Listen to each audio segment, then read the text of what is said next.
अब हम कानपुर में एक गैंगस्टर विकास दुबे और उसके साथियों द्वारा की गई 8 पुलिस वालों की हत्या का विश्लेषण करेंगे। पूरा देश हैरान है, स्तब्ध है कि ये गुंडे, ये मवाली 8 पुलिस वालों की हत्या कैसे कर सकते हैं। यह एनकाउंटर भारत के भ्रष्ट तंत्र का सबसे बड़ा उदाहरण है और इस घटना से सवाल ये उठता है कि सीमा पर तो चीन और पाकिस्तान की घुसपैठ से हम निपट लेंगे, लेकिन हमारे ही देश में बैठे हमारे सिस्टम के दुश्मनों का हम क्या करेंगे। विकास दुबे जैसे कुख्यात अपराधी भारत के हर राज्य में हैं, हर शहर में हैं। आपके शहर में भी कोई ना कोई जरूर ऐसा होगा और हर जगह ऐसे अपराधियों के साथ मिली भगत करने वाले नेता और पुलिस वाले भी मौजूद होते हैं। इसलिए आज हम ये समझने की कोशिश करेंगे कि ऐसे में देश की आम जनता को इंसाफ मिलने के आखिर कितने चांस हैं। आपने कभी सोचा है अगर कोई आम इंसान इस विकास दुबे जैसे गैंगस्टर का शिकार बन जाए, कोई परिवार इसका शिकार बन जाए, तो उसे इंसाफ कैसे मिलेगा? क्योंकि पुलिस भी इसके साथ मिली हुई है और नेता भी इसके साथ मिले हुए हैं। सबसे पहले आप इस घटना के 4 किरदारों को समझ लीजिए। पहला किरदार है खुद कुख्यात अपराधी विकास दुबे, जिसने पूरे सिस्टम को अपना गुलाम बनाकर रखा था। दूसरा किरदार है वो पुलिस वाले जिन्होंने विकास दुबे से हाथ मिला लिया था और उसके लिए मुखबरी कर रहे थे, उससे मिल गए थे। तीसरे किरदार में वो नेता हैं जिनकी शरण में विकास दुबे जैसे अपराधी फलते फूलते हैं। और चौथा किरदार उन ईमानदार और थोड़े से पुलिस अफसरों का है, पुलिस वालों का है, जो अपनी ईमानदारी की कीमत अपनी जान देकर चुकाते हैं। इन 4 किरदारों पर ही भारत की पूरी नींव टिकी हुई है। कानपुर के ग्रामीण इलाके में पुलिस की एक टीम का एक अपराधी को पकड़ने जाना, एनकाउंटर में 8 पुलिस वालों का मर जाना और एक गैंगस्टर का भाग जाना, ऐसी कहानियां आपने 50 के दशक से अब तक कई बार सुनी होंगी, पढ़ी होंगी, फिल्मों में भी देखी होंगी, किताबों में भी पढ़ा होगा, अखबार में भी पढ़ा होगा। लेकिन 2 जून की रात कानपुर में ये सब सच हो गया था और वो भी हम पुराने जमाने की बात नहीं कर रहे, 70 और 80 के दशक की बात नहीं कर रहे, 2020 में ऐसा हुआ है। अब आप सोचिए, अगर कोई आम आदमी या पुलिस वाला विकास दुबे जैसे अपराधी का शिकार हो जाए तो उसे न्याय मिलने के कितने चांस होंगे। और अगर कोई साहसी पुलिस वाला न्याय दिलाने की कोशिश भी करेगा तो उसकी जान नहीं जाएगी, इसकी क्या गारंटी है।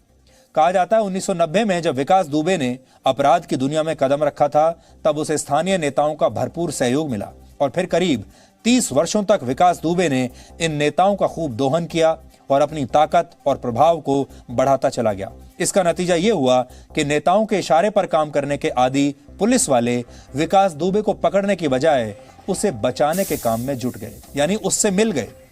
यानी पहले विकास दुबे इस भ्रष्ट सिस्टम का हिस्सा बना और फिर धीरे धीरे पूरे सिस्टम ने उसके सामने आत्मसमर्पण कर दिया। 2 जून की रात को उत्तर प्रदेश पुलिस की एक टीम विकास दुबे को पकड़ने उसके गांव गई थी, लेकिन विकास दुबे को इसकी सूचना पहले ही मिल गई और आरोपों के मुताबिक यह सूचना देने वाला कोई और नहीं बल्कि अलग अलग थानों के पुलिस वाले ही थे। यानी पुलिस वालों ने ही सूचना दे दी, लीक कर दी पूरी इंफॉर्मेशन। इस सूचना का फायदा उठाकर विकास दुबे और उसके गुंडों ने गांव की तरफ जाने वाले रास्तों को बंद कर दिया।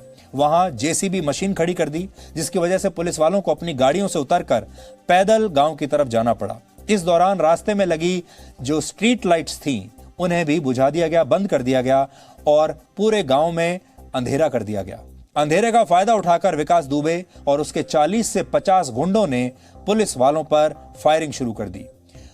पुलिसकर्मी नीचे थे और ये अपराधी घरों की छतों से फायरिंग कर रहे थे, इसलिए पुलिस वाले आसानी से गोलियों का निशाना बनते चले गए। इस गोलीबारी में सर्कल ऑफिसर देवेंद्र मिश्र और स्टेशन ऑफिसर महेश चंद्र यादव समेत 8 पुलिस वाले शहीद हो गए, जबकि 7 पुलिस वाले घायल हुए।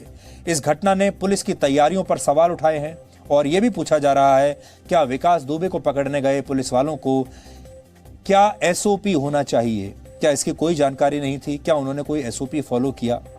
उनकी ट्रेनिंग कैसी थी?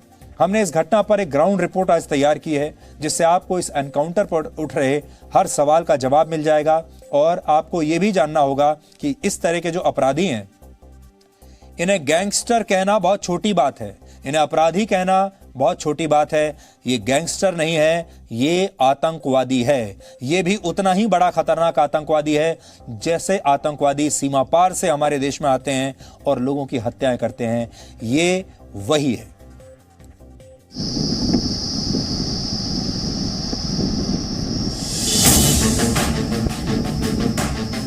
उत्तर प्रदेश पुलिस के साथ खूनी एनकाउंटर को 4 दिन बीत चुके हैं, लेकिन गैंगस्टर विकास दुबे का अब तक कुछ पता नहीं है। यूपी पुलिस अब तक विकास दुबे का सुराग हासिल नहीं कर पाई है। न विकास का फोन ट्रैक हो पाया है और न ही ये पता चल पाया है कि वो उत्तर प्रदेश में है भी या नहीं। यूपी पुलिस मध्य प्रदेश और राजस्थान पुलिस के भी संपर्क में है, लेकिन पुलिस की मिलीभगत का नतीजा ये है कि 8 पुलिस वालों का हत्यारा विकास दुबे अब भी फरार है। 2 और 3 जुलाई की रात बिकरू गांव में पुलिस की टीम पर जानलेवा हमला और उसमें यूपी पुलिस के 8 जवान शहीद हुए।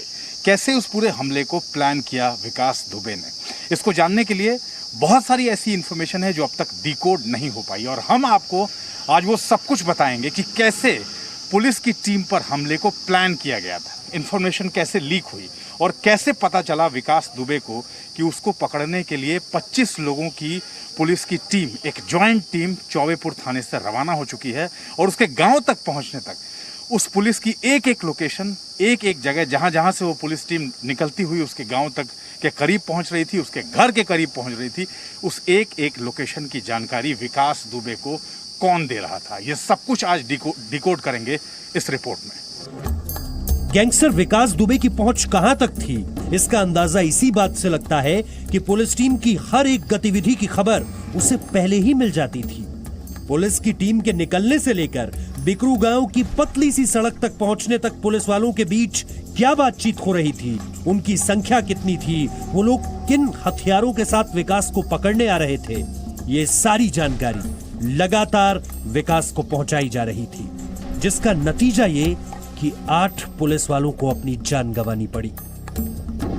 शिवली के मुख्य सड़क से 2 तारीख की यानी कि 2 जुलाई की रात तकरीबन 12:55 पे पुलिस की वो टीमें जो चौबेपुर थाने में इकट्ठा हुई थी, असेंबल हुई थी और उसमें जो तमाम अलग अलग थानों के जो लोग उसमें मौजूद थे, सीओ जो नेतृत्व कर रहे थे उस टीम का, वो तमाम जिप्सियां जो पुलिस की जिप्सियां थी वो इसी जगह, ये जो मुख्य मार्ग है जो आप देख रहे हैं, यहाँ से ये सड़क टर्न होती है बिकरू गांव के लिए, आप बोर्ड भी देख रहे हैं, यहाँ से ये सड़क, मुख्य सड़क यहाँ से अंदर टर्न हो जाती है बिकरू गांव के लिए। रात के तकरीबन 12:55 पे पुलिस की वो तमाम टीमें, पुलिस की वो तमाम जिप्सियां इसी मुख्य सड़क से अब अंदर की तरफ दाखिल हो रही थी और इस बात की जानकारी भी विकास दुबे को मिल रही थी। मुख्य सड़क से बिकरू गांव तक पहुंचने में 9 से 10 मिनट का समय लगता है। जैसे ही विकास को इसकी जानकारी मिली, उसने गांव की स्ट्रीट लाइटें बंद करवा दी, अपने गुर्गों को पुलिस वालों के साथ एक लंबी जंग के लिए तैयार कर दिया। लेकिन इस हमले की जानकारी पुलिस की टीम को नहीं थी। रात के तकरीबन 1:20 पर पुलिस की टीमें बिकरू गांव में विकास दुबे के मकान के ठीक सामने पहुंची। यहां मोर्चाबंदी हुई, वो जो आप एक हिस्सा देख रहे हैं, जो आधा बना हुआ हिस्सा, ये ठीक सामने, कुछ पुलिस वाले यहाँ और बाकी के पुलिस वाले ये जो सड़क है, जो गांव की एक मुख्य सड़क मानी जाती है, यहाँ पर जमा होकर उन्होंने मोर्चा लिया और ये विकास दुबे का घर है। यहाँ पर छतों पर बताया जाता है कि विकास दुबे ने जिन 50 बदमाशों को आधे से 1 घंटे के अंदर अपने घर पे तैनात कर लिया था। उन्होंने यहाँ पर असला और बारूद के साथ अपनी मोर्चेबंदी ले रखी थी। देवेंद्र मिश्रा सर्किल ऑफिसर जिनके नेतृत्व में पूरी टीम आई थी, वो इस जगह तैनात थे, ऐसा बताया जाता है।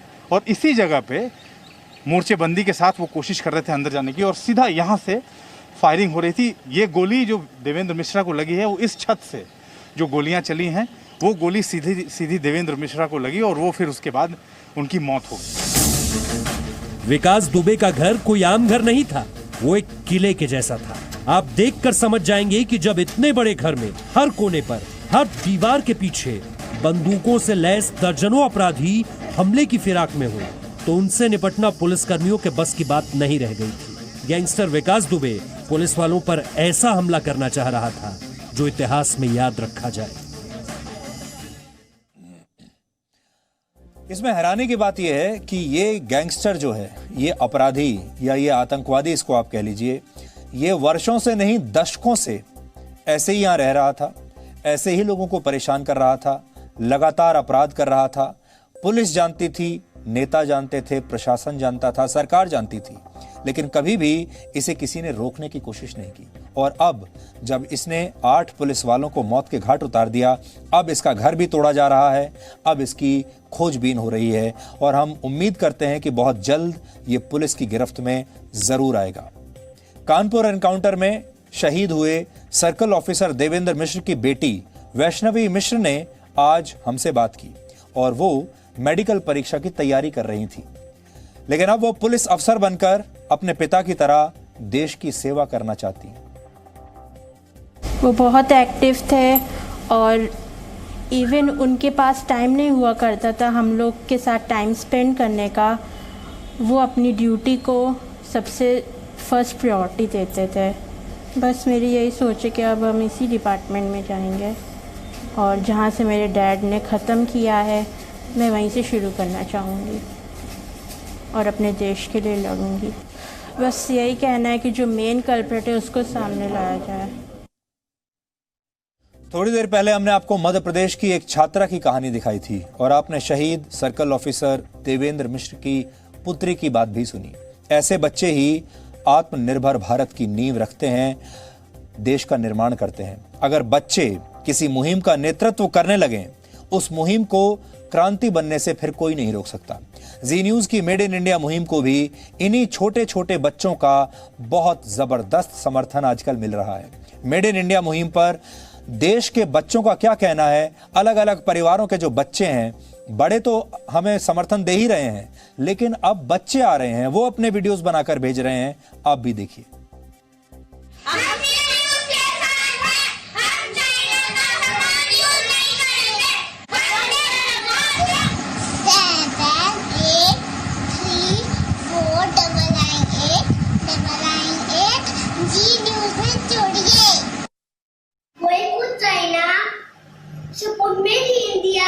मैं जी न्यूज की मेड इन इंडिया मुहिम के साथ हूँ। हमें चाइनीज प्रोडक्ट्स को बाइकआउट करना है और भारत के प्रोडक्ट्स यूज करने हैं। मेरा भारत महान। Please boycott China and don't use Chinese products. क्या आपको पता है आपके मोबाइल की ऐप आप पे और आपके देश पे जासूसी कर सकती है? तो अब तक हमें आप सब की तरफ से इस नंबर पर 72 लाख से ज्यादा मिस्ड कॉल्स आ चुकी हैं, लेकिन अभी आपको रुकना नहीं है, अभी आपको थकना नहीं है। ये नंबर आप नोट कर लीजिए, अपने दोस्तों के साथ शेयर कीजिए, परिवार के साथ शेयर कीजिए और इस मुहिम में अपने तमाम लोगों को, जिनको भी आप जानते हैं, उन्हें इस मुहिम के साथ जोड़िए। Presenting B News app available on Google Play and App Store. Download it now.